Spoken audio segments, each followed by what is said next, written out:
just that every time there has been a meeting, I'm either at a birthday party or a funeral or at a political event or at a horror movie convention, but this was a convenient day, and I even called Brian a few weeks ago. I was really missing everybody, so it's good to be back with you all on Zoom and in person, and the ones that could be here in person, try to make it. And it's springtime is here, but it was a rough winter, and I lost a few. I'm getting old. I lost a few friends. I even lost a very dear. I was telling Brian, lost a very dear friend of mine, a woman, just 2 days ago. Well, she died on St. Patrick's Day, and she already had health issues, but she was only 53. But she died from an abscess tooth that went septic. It's like I find it hard to believe that could happen in these days, in the modern age. I think Michelangelo died of an abscess tooth, but obviously she wasn't taking care of it, and her husband is heartbroken. And he had just gotten out of the hospital. He was in the hospital for a month, so I think she was putting off her own health needs. But it's good to be with friends who are still around and looking pretty good. Anyone like to ask Edward X. Young anything? Anyone? Go ahead, Phil. Yeah, you said you're getting old. How old are you? 66. Wow, you are old. Yeah, I know, yeah. Anyone else want to ask Edward X. Young anything? I'm gonna be 70 yet. Some days I feel like I'm 80, what can I say? Edward, what's the next movie you'll be filming? I'm working on a movie right now from the same guy who made Bigfoot Blood Trap. It's called, it's part of our trilogy. We did Bigfoot Blood Trap. We followed it last year after many years. We followed it with Werewolf Blood Trap. Now it's Demon Board Blood Trap.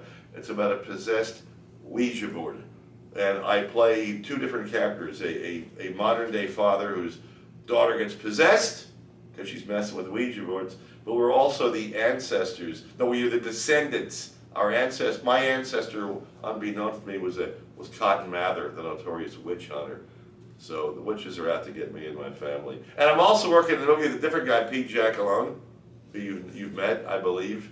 And he did a lot of stuff with John. Like it's an AI, it's an artificial intelligence horror sci-fi called Psychobot, about a computer which achieves self-awareness. So it's technically alive, but it's insane, and it's homicidal. That should be very interesting. All right. Any other one? Anyone else like to ask Edward X. Young anything? Yes. Okay. Since you were in True Bloods as one of the extras, were you? I would love to have been in True Blood, but no, I was not. I thought you said you were. No, you're misremembering it. It's the Mandela effect.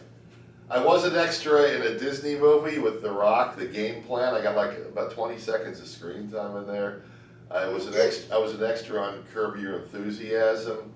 What season? Where Ricky Gervais is doing the Broadway play. I'm one of the theater patrons sitting right behind the crew. Huh. You could recognize me. I got a good screen time. I'm in a movie with Michael Madsen. I was also in some dreadful HBO series called Girls. I couldn't even watch it. You're in Girls? Yeah, I played a funeral director in that. Huh. In a scene when they did, but I was like, I just thought she was a loathsome person. She was surrounded by sycophants kissing her ass, and it was like, so. That was All right, Edward X. quite a Young. shock. All right. Thank you, Oh, Edward. I didn't mean to say kissing her ass. Yeah, Did I watch your violate language. something? He's from New Hampshire, so give him a break. Just like Gigi. All right. Anyone else like to come up? All you gotta do is raise your hand, whether you're in person or in TV world, Zoom world. Oh, Phil wants to. Go ahead, his Phil. 3 minutes. Welcome everyone, and it's good to be back. I missed you guys. Sorry I missed the last meeting. It was just so hectic around here, planning the trip and everything else. So again, I'm glad to be back, and I'd just like to say that while I was down there, obviously I was in need of an adjustment. So I asked my cousin, do you know a good chiropractor down here? And he turned around. They're all bloodsuckers. I said, what do you mean by that? Oh, one guy, he talked to me for about an hour. Then I think he put some machine on me and charged me $150. I said, really? I said, another guy, I think he put this little vibrator on me and he charged me $200 and just talked to me. I said, really? I said, lie down. He lied down, and I beat the hell out of him, and her also. And they loved the adjustment. I said, why don't they have chiropractors here? I said, listen, I'm going to find you a chiropractor down here. I don't know how, but we're going to. So we had gone to this place called Coles. Not the way Coles here, but Coles. It's the guy in 1840 started this general store. The point is, as we're driving there, my wife turns around and says, oh, there's a chiropractor there. And I turned around and I told my cousin, do you know that guy? He says, no, I don't know that guy. Good, we're going to stop in. So on the way home, we stopped in. He's closed. But I got his phone number on the door. Next day, we called up, made an appointment. I told him I'm a chiropractor from New York, whatever. Oh, come on down. So I go down. We're staying there. I said, look. First thing out of my mouth was, look, are you a real chiropractor? And he goes, what do you mean by that? I said, I want an old-time chiropractic adjustment, an osseous one. In other words, beat the hell out of me. I want the hell beaten out of me so heaven can take its place. He looked at me. Oh, you're one of those. Good. I haven't had many patients that request this kind of an adjustment. I said, really? Well, this is what I want. Get in there and do your job. And I said, but before you get in there and do your job, let me demonstrate. I said, lie down. So he lay down. Boom, I beat the hell out of this guy. I made him crack all over the place. He never heard such a thing. He goes, oh my God. I said, call me Phil, you don't have to call me God. But I continued to beat the hell out of him. He got up, he gave me a big hug. He says, this is what chiropractors are. I said, don't you forget it. Now give me the same thing. And he beat the hell out of me. And my cousin says, hey Phil, this is the first office I've ever, like he tried 3 or 4 others. This is the first office I've ever been in that actually mentions the word adjustment. All the other chiropractors don't even mention that word adjustment. They just use these damn machines down there. And that's it. They're glorified DOs as far as I'm concerned. And so I got his name. His name is Aaron, like an Aaron Judge, New York Yankees. So I like him already. I got his email address, and I told him that next month, not this month, but next month, I was going to email him about I told him about Self Center, about Dr. Pat. I told him to go on YouTube video and look up Self Center videos. So he's very interested in our philosophy and everything else, because I did tell him that chiropractic has nothing to do with health. That's a side effect, a good side effect, but it's only a side effect of chiropractic. And he goes, this is fascinating. You should write a book. Funny you should say that. And I said, I'm right in the middle of writing a book. I've got 100 pages done, and I'm continuing, and I'm telling the real story behind the Bible and all this. And he loved it. He thought this was the greatest thing, and he wants to meet everybody. So next month, I'm hopefully Dr. Aaron, I forgot his last name, silly me, but Dr. Aaron will be amongst, because right now it's 11:30 in the morning for him, Sunday morning. So, 8 o'clock, what time is it? 8 now? It's 8 here. Okay, so it's about noon time for him right now, Sunday morning. So he says, that's perfect. My family is all sleeping or whatever they're doing, and I can watch you guys talk. I said, great. You're going to be in for a pleasant surprise. So next month, we got to put on a good showing. Let's get everybody down there to talk about philosophy, and that's it, okay? All right, would anyone like to ask Phil anything? Alex? Where were you? Well, first we stopped in Hawaii for about 5-6 days to see my daughter and granddaughters. Then we went to Sydney for 2 days. It was wonderful. These people are absolutely wonderful. They're so laid back, and no, there weren't any poisonous snakes or spiders or anything else. It was wonderful. Then we took a flight down to Melbourne, went down there, and they live in this township called, ready? Indented Head. H-E-A-D, indented. Like somebody hit their head on a rock. They got an indent. So that's perfect. Indented Head. And let me tell you, it was so serene. It was unbelievable. Their house, literally, all you had to walk is maybe 200 yards.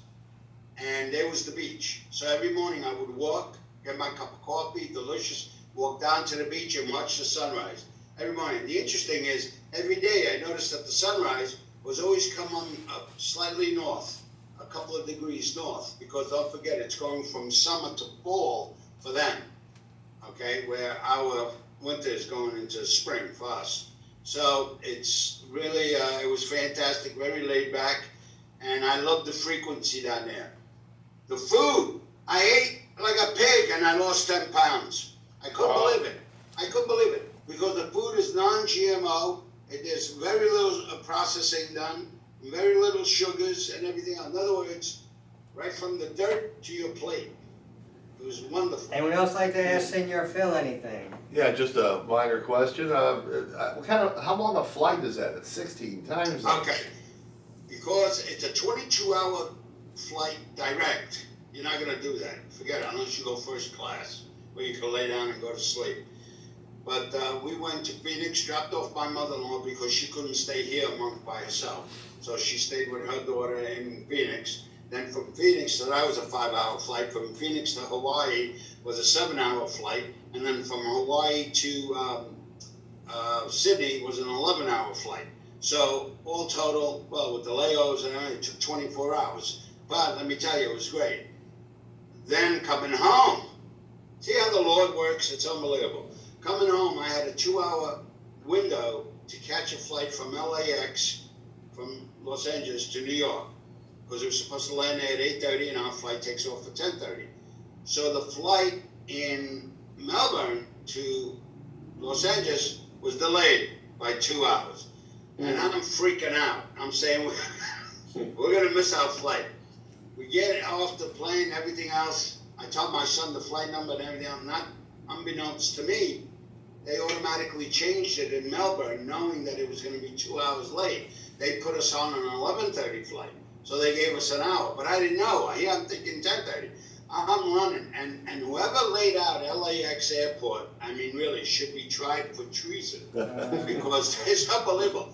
I'm thinking, it says over there, okay, customs, U.S. Customs. And you're thinking around the corner. You go around the corner, 200 yards. You're going to go down 200, you're going around another 500 yards. I measured the damn thing, 800 yards total from the gate to the office. I said 800 yards. You do realize it's almost a half a mile, right? 800 yards, It is. a half a mile. So I said, you got to be kidding me. We're running, and when we get to the baggage claim, no bags. I said, you got to be kidding me. I tell the woman over there, I said, when is this flight? Oh, 11:30. 11:30. Oh, yeah, 40 minutes. 40 minutes, I'm saying. It's already 10:27. I thought we missed the flight. I thought they were going to.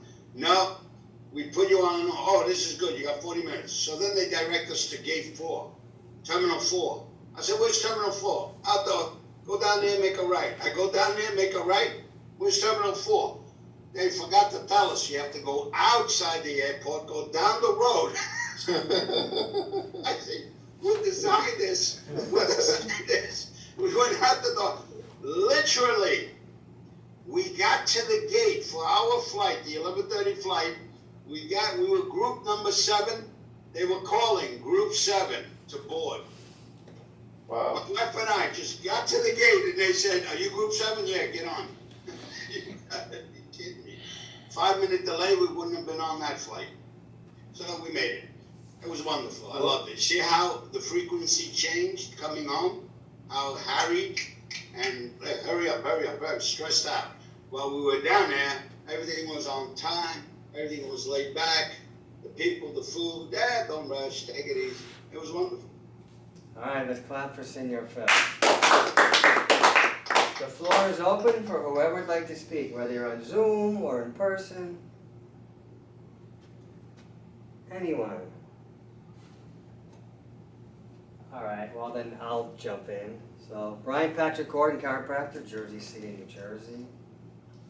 You know, I read this book called Angels in My Hair by a lady named Lorna Byrne. Boy, I guess about 16 years ago. Or something like that, I forget what year. 2010 or 11. Anyway, the one line I remember in the movie says, all people need to know is that they're loved. And when I think about it is, as we serve people chiropractic, one of the things I learned from going to Self Center, Pasquale spoke about, and I've heard others here mention it too. When you serve people with pure intentions of the Holy Spirit, God provides all your needs. So I think, well, what are my needs? And that really is just, there's only one need, that's love. And chiropractic allows me to understand that I have that for myself, for others, and allow others to love me. And by doing that, it allows me to relax and to realize what are the real necessities in life that I need. And it allows me to understand that by serving people, if I just keep doing that, it helps me to relax, and I just let these things fall into place to take care of the necessities of my life that I need. And that's, for food and living, and with Sora, my wife, and Jack, my son, that those things, they will be met. And that's powerful. That's all I have to say. Anyone want to ask me anything? Anyone? Anyone? Go ahead, Senor Phil. Brian, do you remember that saying that seek the kingdom of heaven and all shall be added unto you? Yes. Yeah, do you think it's akin to what you were just saying about that book? Yeah, I just think what we do as chiropractors makes us aware of that. Of what you just said, that whole story that you just said, or being down, it makes you more aware of, hey, I can get out and be relaxed and go enjoy the beach. I don't have to rush. I don't have to do this. And for me, chiropractic does that for me. Anyone else want to ask me anything? What was the name of the book again? Angels in My Hair. And the author, her name is Lorna Byrne. Lorna Byrne. Where do you find it? Would you find this at a Barnes and Noble, or? Yeah, anywhere. Really? Okay. She's a very well-known lady. Anyone else? And she has a sanctuary in Ireland where she holds events. Maybe we'll have a self-center thing there. We could rent the place out. In Ireland? It's an old place. It was owned by wealthy people. It was built like 300 years ago. And she took it over. So I guess that's it for me. So we'll clap for BPC here. Right. And I got my haircut, which everyone's talking about. It's short hair. Right. So the floor is open for anyone here in person or Zoom world. I'm going to stand over here. So I can see Alex and the Zoom world easier. All right. I mean, you don't have to speak, by the way, because Fernando's the featured speaker, so he has to wait. Alex? Nancy. Go ahead, Nancy, then we'll have Alex if he still wants. Hi, everybody. Great to see you. Can you hear me? Yes. Perfect, loud and clear. Great. I just wanted to share with you what's going on here a little bit in chiropractic in South Florida. Cool. My former chiropractor, Paula Hedgelon, who's Armin Rossi's sister, and she used to be my chiropractor here, and Christina Jensen and I have been having meditation sessions in the office. We're doing our second one at Christina's on Monday or Tuesday, and I'm leading it, and it's just a meditation on inner peace. And what we have found is that with the war going on and with so much violence and change and instability in the world, that people are very off-centered and very frantic and very frightened. And there's just too much change going on for people to absorb and to understand. And so there's this heightened anxiety. And we did the first meditation at Christina's, and people really appreciated it. And I said, well, let's do it every month. We're doing it once a month. And so it'll be a meditation for our own inner peace and also for peace in the whole world, for praying for everybody and just praying for peace and light and love that Brian talked about, to just permeate the whole world, and it really helps. So I always say that, you know, chiropractor's office is Noah's Ark, you know. It's the place where people come to feel safe. It's the place that people come to feel nurtured and real and seen and healed. And it's more than what you might think in your patients' minds, because you're so busy, you know, doing the work. And sometimes we have to just stop and see how important the place is and what it means, almost like a spiritual community. So that's what I wanted to share we're doing. Okay, anyone like to ask Nancy anything? Anyone? Well, Go ahead. where are you again? Where are you located right now? I'm in Florida, Okay. South Florida. Yeah, Dr. Paula's in Pompano Beach, and Dr. Christina is in Deerfield Beach. I live in Boca Raton. It's all South Florida. And the weather's really nice, I presume, right now. Yes, I am embarrassed to tell you because I feel for you guys, but yes, it's beautiful here. Phil Chamay. Are these meditations sessions just you and the chiropractor, or a bunch of people? Oh, a bunch of people that come. Oh, okay. Yeah, we put up in the office like a flyer or whatever. It's a weekly thing? We're doing it monthly right now. Okay.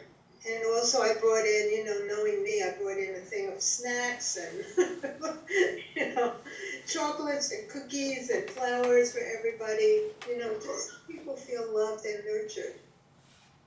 All right, anyone else like to ask Nancy Brown anything? All right, then we'll clap for Nancy.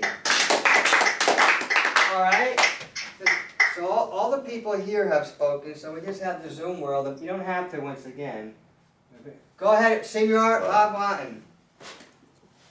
Speaking of Paula, a good friend of mine, who I know since I'm about 5 years old, we grew up about 5 houses away from each other. Her mother, I think it was about 20 years ago, slipped into a coma down in Florida. And a good friend of mine, Howard Werfel, who's a chiropractor, knew Paula and recommended her. So she was going to the hospital there, adjusting her, and she came out of the coma. So, you know, I always like to hear about Paula.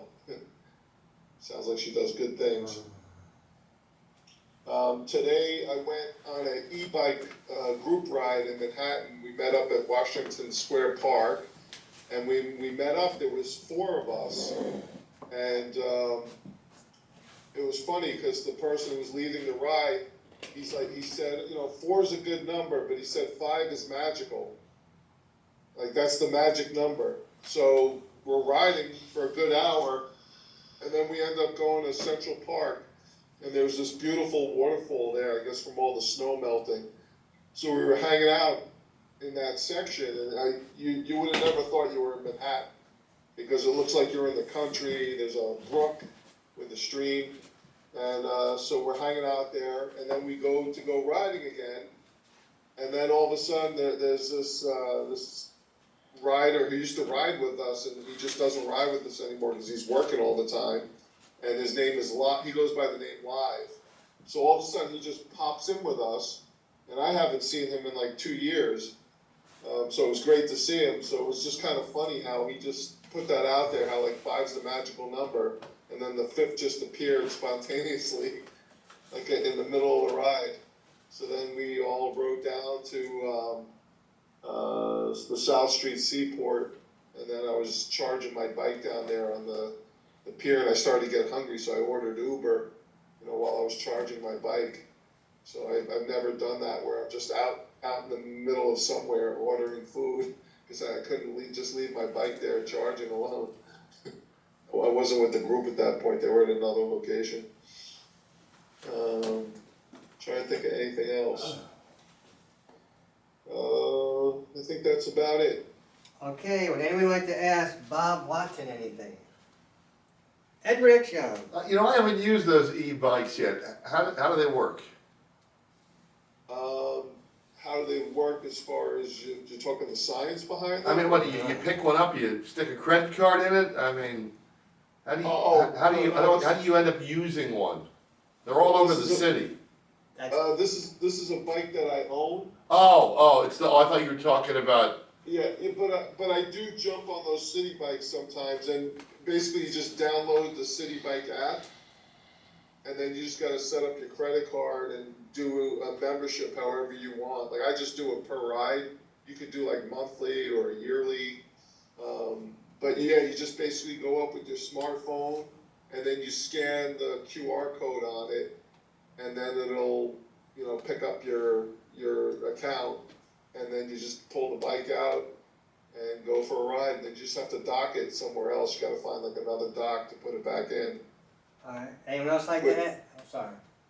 No, I was just gonna say speaking of docking it, Yeah. during the snowstorm, I took the bike one day just to get to the train quicker, cause I was running behind, to get to the office in Brooklyn. So I jump on the city bike, and when I got to the dock, whoever shoveled the snow shoveled it onto the dock, so I couldn't push the bike, into the thing to lock it, so I just left it there, and then I just jumped on the train and called them up and said, look, I tried, docking the bike, but it's just sitting there, so I told them where it was. I just didn't want to continuously get charged, because it would have been like it was, still out riding. Anyone else like to ask Bob Wanton anything? Bill? Yeah, Bob, you mentioned that your friend said that the 5 is a magical number. Did he explain why 5 is a magical number? I just got the sense that it's just a good number when you're doing a group ride. Like, it's not too many people, it's not too little amount of people. Oh, okay. I thought in mystical terms, like what 5 represented. Maybe I could ask him the next time I see him. Okay, Maybe he's got a deeper context to it. yeah. Anyone else like to ask Senior Bob Wanton anything? Phil? Just to follow up, Bob, how did your friend's wife, was it, in a coma? How did she get in a coma? No, it was my friend's mother. Oh, I'm sorry, your friend's mother, how did she get in a coma? It's a good question. I don't know if it was related to like maybe an aneurysm in her brain. Maybe, I think something like that was what happened. And now, unfortunately, she's suffering with like Alzheimer's and dementia, but she's still alive 20 years Right. later. 20 years, wow. Yeah, that was like almost 20 years ago, I think. Alright, we'll clap for Bob oh, Wanton. one more thing. Go ahead. I was gonna say, Bob, are you aware of the history of Central Park? How and why it was built? That's a yes or no? Not entirely. Alright. Well, that's, okay, I mean, that it was created because as they started overdeveloping the island, they figured we've gotta preserve something to show what this whole island used to be like. That's what, Manhattan, it's an Indian word, a Native American word, it actually means, island of hills. Cause the whole island was like that, and you can get lost in there, it's pretty big. Let's clap for Bob Wanton.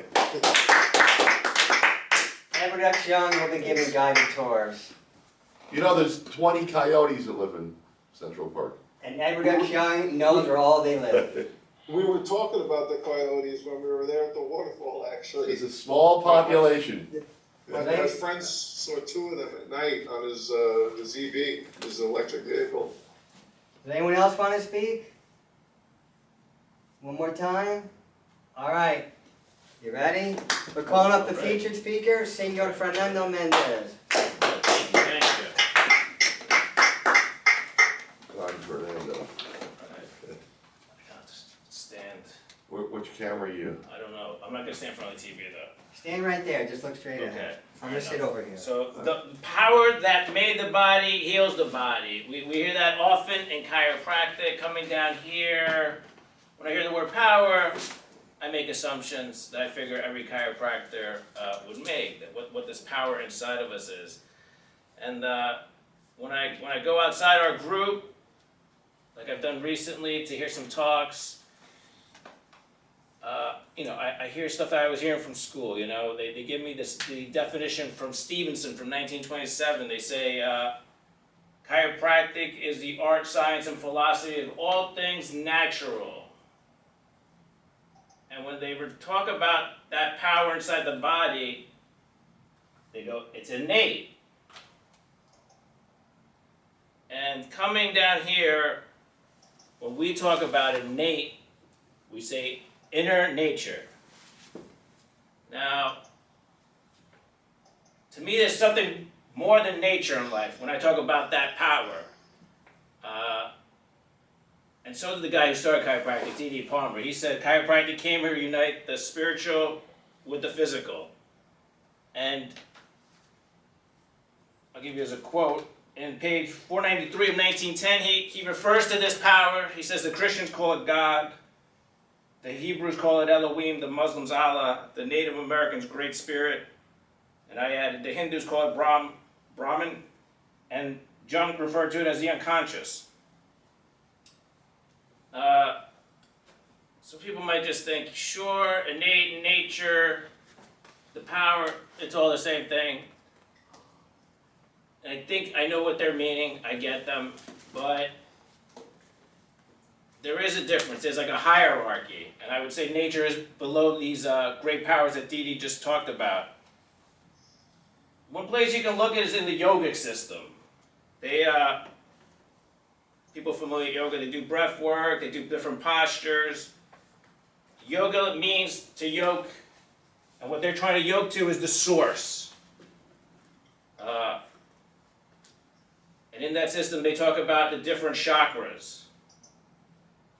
There's a lower chakra down in this area, and I would say that's the nature system, of where you're looking for power, you're looking for food, you're looking for sex.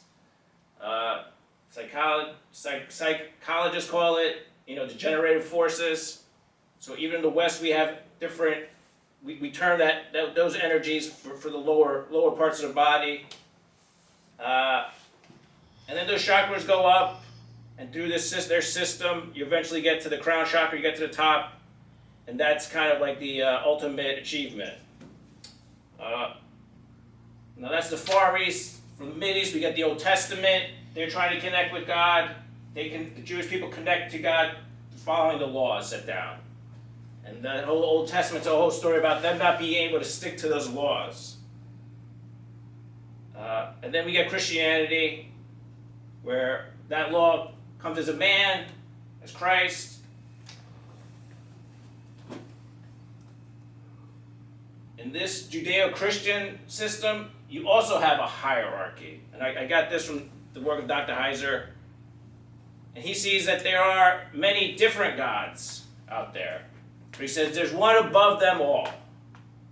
And when I talk about the power, that's the power I'm talking about. Whereas a lot of chiropractors, again, they say innate, by definition that means nature, and that would be in the hierarchy things below it. Even many people are in chiropractic, they're like, all right, we're just gonna stick to the science here. I'm in this religion, I don't wanna mix the two. But if we came from the Christian perspective, and we just kept praising innate, and nature, and giving it all the credit, a person who worships nature only, by definition, would be like a pagan. Okay, so even if their thinking is off, I would say. Let's see what else I have in here. So, talking about those other systems, the yogic system, the systems from the Bible, one difference between chiropractic and that yogic system, or a big one, or a step forward I see, is that system you do a lot of the stuff alone, or you do it in a group, and you get directions, but it's quite an advantage to have somebody looking at me and actually doing kind of a lot of the work for me, from the chiropractor.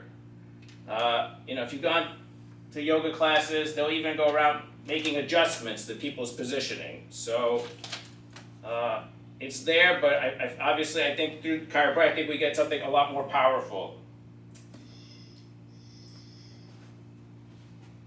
So, when people come into my office, I take care of them. I'm trying to make them at least more comfortable. I'm not thinking about the progression of their soul through time or anything like that. I'm trying to make them more comfortable.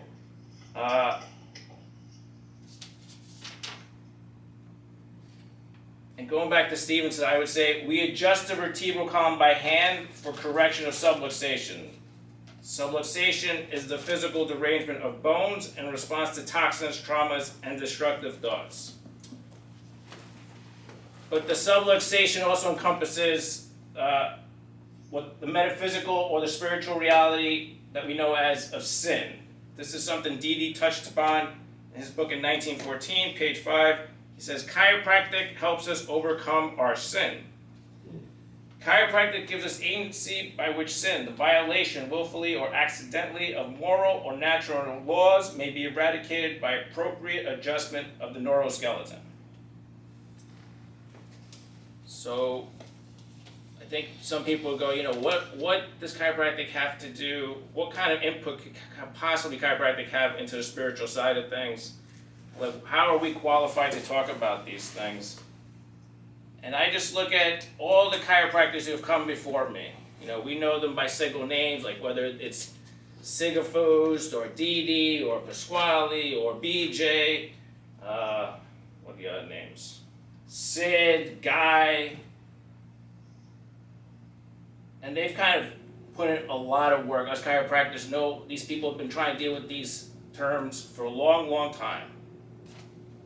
Also, being a chiropractor, we do have a scientific background, even though we don't put a primacy on that here. I mean, I could say I have the receipts of all the hours spent having to study anatomy, having to look at x-rays, so we definitely are grounded in a scientific background. But science doesn't have all the answers for us.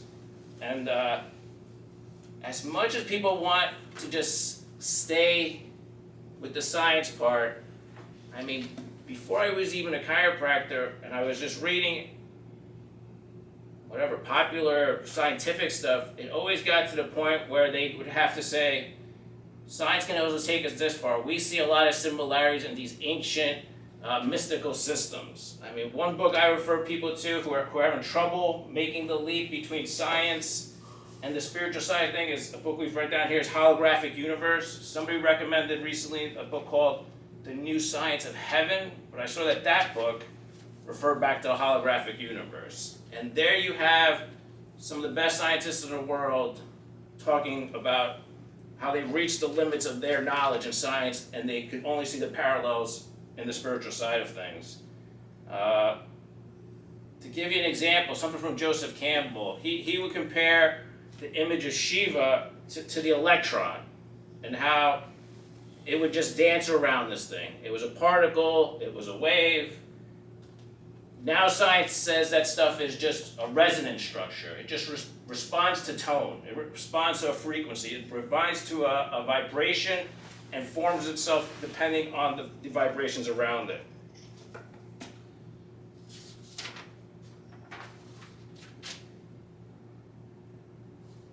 Pasquale gave us this big story down here, and we've been working for a long time to figure out what that story he was telling us was about.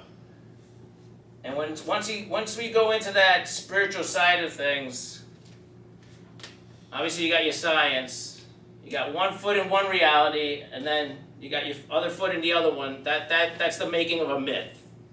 It's not going to make all logical. It's not going to proceed necessarily in a logical, step-by-step fashion.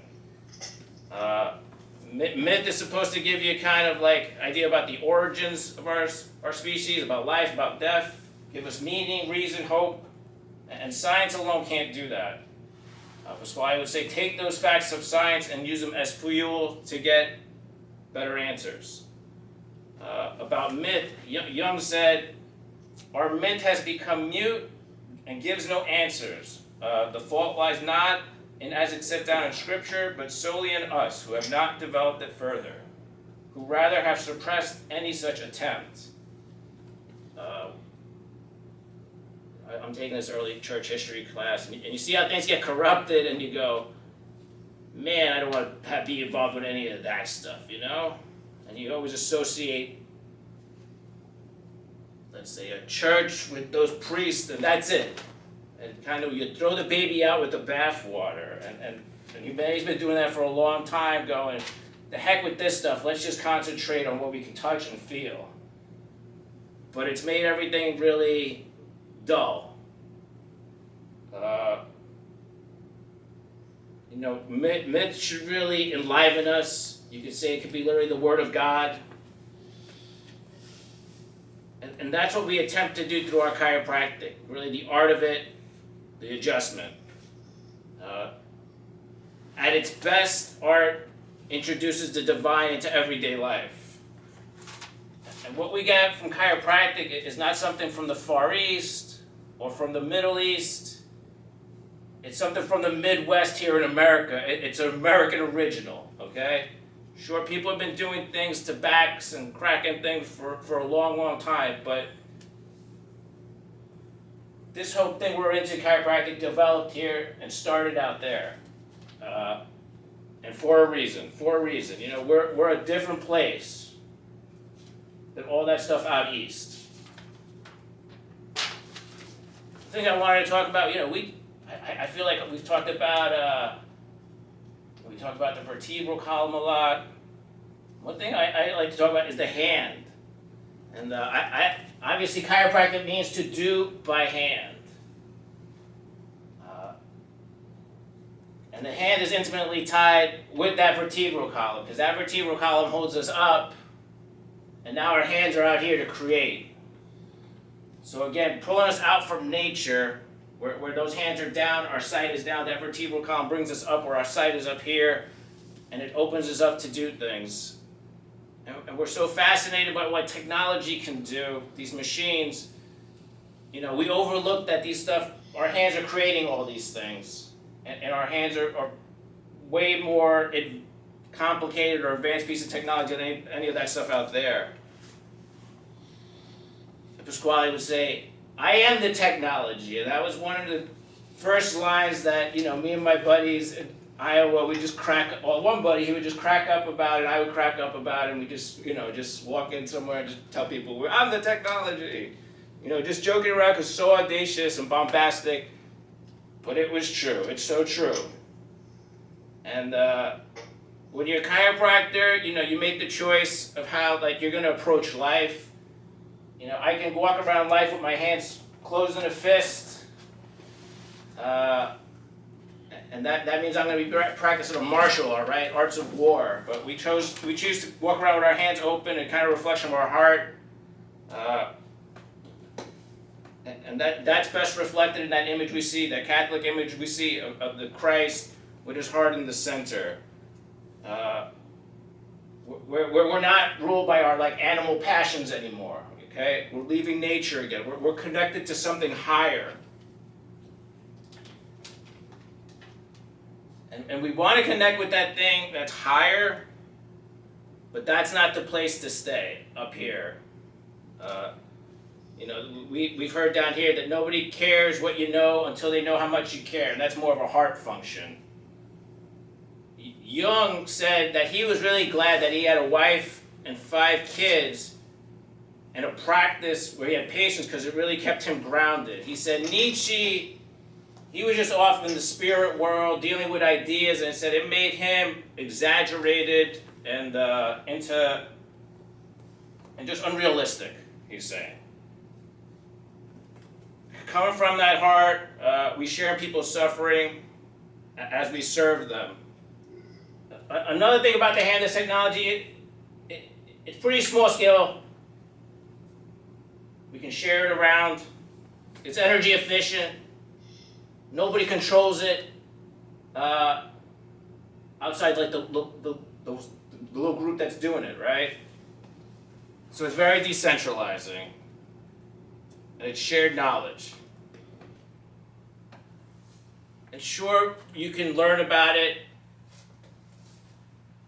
but once you have been practicing for a while, you do develop powers that you can't buy. You know, I went to school, I paid a bunch of money to get my education, but I had to put in a lot of time and practice to get where I am now. In the Bible, this guy, they call it Simony, this guy, he sees the apostles healing people, and he was like, man, that's incredible. like he did some healing too, and he was like, "What do you want? Like, show me it." And they're like, "Can't sell it to you, my friend. We can't sell it to you. You got to put the time in." And just, I was taking care of this woman who I've taken care of in the past. And, the last time I saw her was 6 months ago. It was about her low back. She came in the other day, and I was working on her. And just the difference of focusing more on my hand, having my hand more open, and letting my hand guide me. I was just, in a position I would never have put myself taking care of people with that issue. And I was just really following the hand, and I just kind of played around with it and really noticed, man, if I don't stand here, put my hand in this direction and pushing this back will not budge. But once I come here, I literally melt into this woman. And then obviously I put my little force in there. And that's what we talk about in the pause, where kind of the magic happens. And just having my head about thinking about being connected to higher forces, that's kind of the first step in actually happening. Nancy was talking about meditating and bringing that frequency in. There's the power of prayer, where we put our focus. Didi said, on page 5, 1914, he says, a person's conscientious, reverent acknowledgement of the spiritual in sentiment and act connects the spiritual with the physical.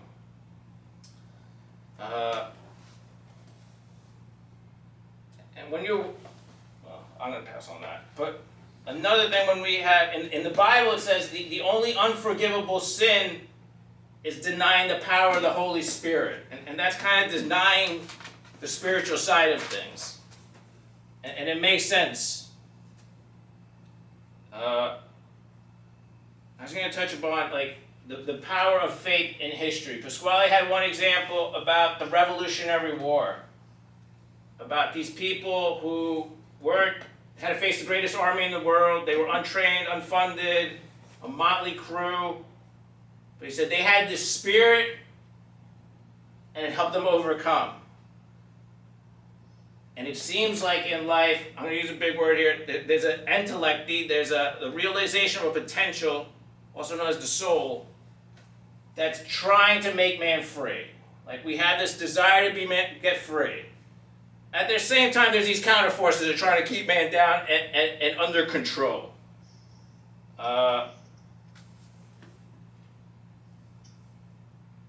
But again, when we make a conscious effort to connect, I do think that power comes through more easily. A big part of the story Pasquale gave us was about metamorphosis, about man changing with every season. Obviously, we have a season, 4 seasons in a year, but as Didi would say, man has been struggling for countless ages to express itself in a higher degree of sophistication. So, if you can imagine, the changes from a caterpillar to a butterfly, you can imagine the transformation that's going inside of us. Joseph Campbell called that the hero's journey. Pasquale said it's about bringing the conditions of heaven here. Those are the changes we're going through, but as beautiful as those changes are, there's a big element of labor. Or another word, a duty or assignment or mission to rise out of this matter. And there was a big debate that some people would say just believing is enough. But then, I think it goes hand in hand. You have to believe, and you got to do some work. I was a big, I like the expression, pay to God, but row away from the rocks. And I know at one point in my life, I was rowing as hard as I could row, and I still row pretty hard. And then you just go, man, no matter what I do, I gotta get out of this one. So I need some help. And that's also a great spot to be in, to invite those powers to come in. When you humble yourself and you go, I can't do this alone. I need help. So I do think that power comes through us in the chiropractic adjustment. And And you know, I was talking to somebody and they said, well, you know, if you got all this, it wasn't directly this conversation. He was like, well, if you got all this power, why don't you come to the cancer ward? All these kids, and you know, just heal them with your hands. And you know, I told him, you know, the first thing, and I learned this from Sway. The first thing is, you know, we should try to be getting people not to get cancer in the first place. You know, right there, you're in a big hole. And I got this idea, this idea from the Christians. The big idea is already, but not yet. Where we do have this power, but it's not fully manifested yet. There's stepping stones we gotta go along the way. So that power does exist. It exists in all of us, but it's just not manifesting completely at this moment. And again, that's part of the labor we have to go through. And we have the power of imagination. We have the ability to create. And Pasquale gave us a little roadmap of how to go about this. And while we don't have that ultimate power yet, we do have a great ability to make people more comfortable, which is a great reward. And you know, Christian thought they left the Holy Spirit, which is now named as the Paraclete, which means the comforter for people. So it's a great achievement to provide people comfort. And that's why we tell people to come and get Adjusted Weekly. Okay, step by step, little by little. But again, going back to the idea of innate, and you know, I remember Pasquale talking about this, and now myself being in it so long and still hearing the same words repeated over and over again, you go, man, why don't we move forward? You know, what are we afraid of? What you got yoga around, people talking about mystical things, but we want to keep, you know, good chiropractic out of it. I mean, I could speculate on the reasons, but that would do no good. And you know, it's easy to pick apart a myth or anybody giving out the facts, and you go, well, because you can't have all the answers. No man's gonna have the answers to all these questions. So you can pick a hole. It's very easy to pick a hole in any of this stuff. And you go, the heck with all of it. It's all the same bunch of baloney, or it's all the same, all these gods. But if you really pay attention, you start finding distinctions in these things. So, you know, the point of all these things is to try to reconnect. But we have to be clear about how we're going to do it. And that's all I have to say. Anyone like to ask Don Fernando anything? Edward Chung, please. How did you end up choosing this profession, and did you realize the spiritual elements initially, or did it come later on? It was like a light bulb that... No, like I came from a world, you know, I have a degree in economics, I was doing banking things, and I just wanted to work with my hands. I thought I'd be like an auto mechanic. I didn't really know much. All I know is I went to a chiropractor and it helped me out tremendously. And the last thing I would have, if I had met Pasquale when I had started, I would have run away from him, not wanting any part of it, because I heard there was a kooky element, and I just, you know, I just wanted to, just something straightforward. I didn't need anything wacky. But as I've talked about here, you try to find like an honest answer and try to figure things out. You know, this happened before I got into chiropractic. I was confused. I wanted to figure out things, so I started reading books about science and how things work. And then you keep digging and digging, and then I end up, I gotta go read Joseph Campbell to find out about the truth. I gotta read about myths. I mean, that seems like the last place that I want to be involved in. But that was before I met Pasquale, and that was a stepping stone of realizing that you're not gonna get a lot of knowledge, you're not gonna get a lot of wisdom if you just stick with the hard facts over here and your senses. Anyone else like to ask Fernando anything? Anyone? Nancy Brown. Nancy. Yeah, thank you so much, Fernando. Knowing you, I'm just thrilled to hear this whole talk, so thank you for that. I wanted to ask you, because you're talking about the spirituality of you as a chiropractor and as a profession. Have any of your patients, after you adjusted them, have they said anything to you that showed that they had a spiritual experience in chiropractic? Has that happened, or have you heard anything? Not where they go, oh, you're an angel, thank you, but their own spiritual experience. Yeah. Mostly it is that typical thing of what Phil said, oh, thank you, God, or oh my, whatever, or you're an angel. But, I've had people look at me, and when you look at their eyes, and those people have looked at me, I remember this lady looking at me, and she said, what you just did is a power from God.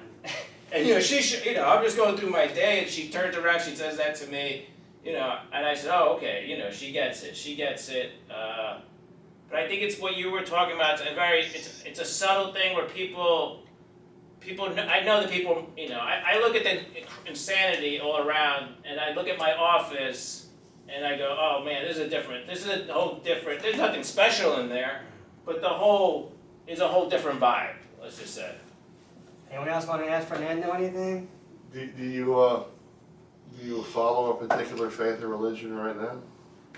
I mean, I say I'm a chiropractor. Somebody was asking me that the other day, and I said I'm a sole proprietor chiropractor. I'm not, whatever that's affiliated with. I come down here. That's it. Anyone else want to ask Fernando anything? One other quick one. Wait, Alex. Yeah.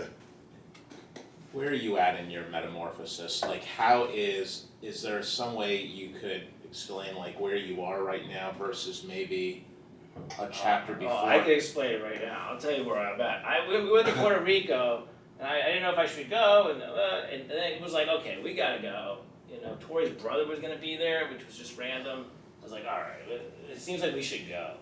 So I literally, first thing I did, we grabbed a rental car. I couldn't see out too well. I hit a curb. We had to go back, take it back, because something was leaking. And this is after like an hour and a half it's late. Then a few days later, I got stuck I was parking a car. We were in a crowded street.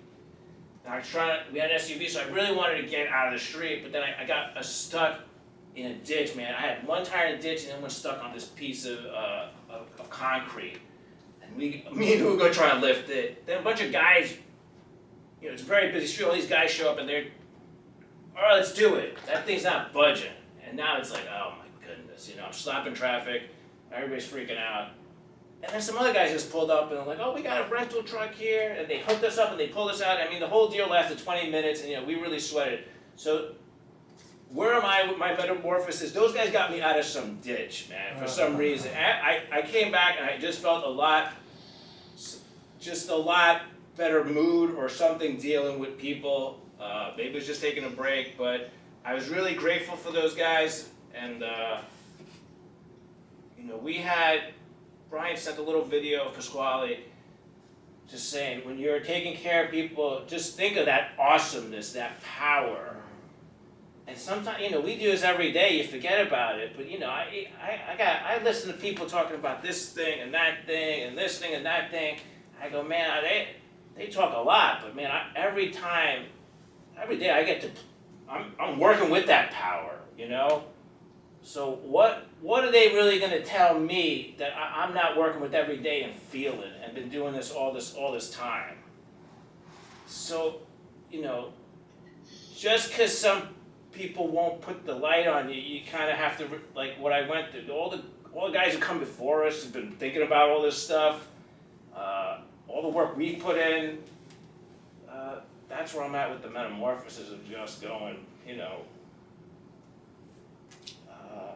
it's a full steam ahead, I guess, Anyone else like to ask Don Fernando Brief anything? question, Oh, the design on your shirt caught my attention. What is that? I think it's supposed to be a mountain over here. Yeah, I know. not I really- thought it was something in particular. It's Mount Whitney in New Hampshire. Anyone else? Phil Chimay. Phil, and then Then Victoria. Tori. Fernando, wonderful, excellent. Thank you for your insights. It was great. Just a couple of questions for clarification. I have some confusion in my mind what you said.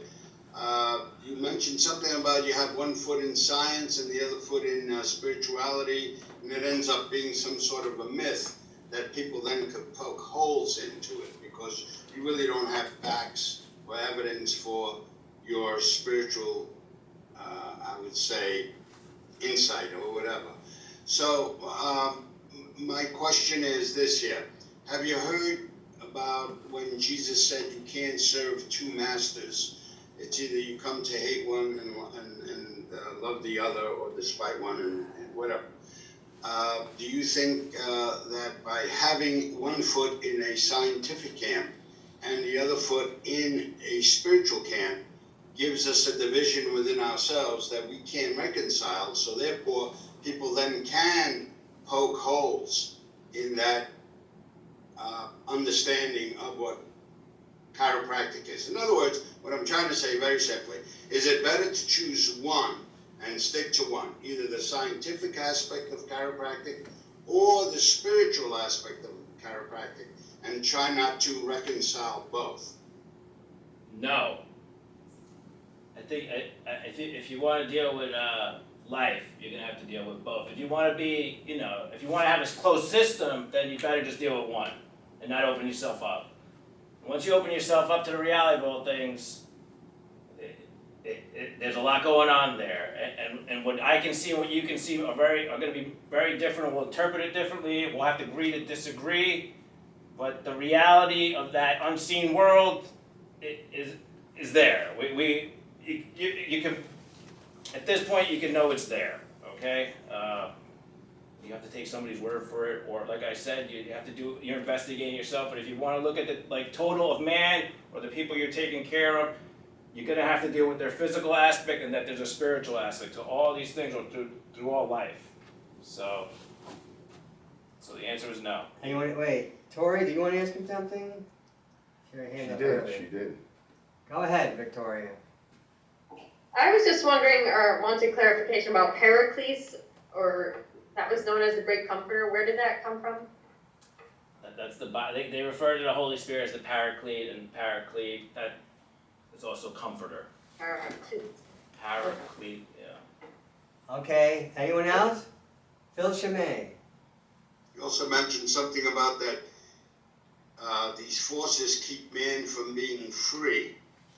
Something to that effect, that Sure. man innately wants to be free, but these forces keep him from being free. What forces were you talking Well, about? I was talking about maybe that's exact forces. It's not innately, almost the higher forces of man getting higher. And some of them are just trying to keep us in nature. What do you call it? The lowest common denominator. Let's just keep it at the lowest common denominator.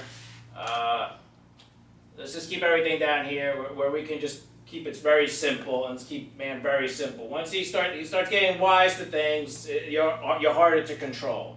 If I want my liberties and I want my freedom, man, I can be a real pain in the ass. So just have your food, have your porn, have your drugs, and hey, don't worry about what we're doing over here. Anyone else like to ask Don Fernando anything? Phil Chimay. Again. I'm sorry to be a pain in the neck, but you also mentioned the word sin. The chiropractic was here to get rid of sin. I believe you mentioned something in the beginning. Well, number one, what is sin? And number two, how does chiropractic get rid of it? Well, I'm going to have to paraphrase the definition I saw. It's from Didi. I think he said it was the willful or intentional violation of moral or natural laws. Something to that effect. No, that's And then, chiropractic is, we see the physical manifestation of all these things. That there's, people talk about energy, as Pasquale would say, but there's just not energy. You measure that thing in horsepowers, there's got to be a horse behind it. There's a structure to all these things, including the electron, including, so I forgot even the question here. How do you measure? How's chiropractic get Help rid with of sin? sin. What we see on that spine is the physical manifestation of whatever's going on with the person. Do I know what exactly happened unless they tell me, or even, the butterfly flapping its wing in Japan might have set this person off. So we don't know what the root of all this is, but we see the physical manifestation, and we get so good at it, sometimes you can put a whole story together and you can know the person better. People, I don't want to say they lie to me, but they don't tell me they're not telling me the whole truth all the time, They just woke up with this pain today. It's like, Okay. I see something that's been going awfully wrong for you for, you know, a long, long time. Anyone else like to ask Fernando anything? Anyone, one more time? All right, Fernando, thank you very much. Thanks for the update, Dave.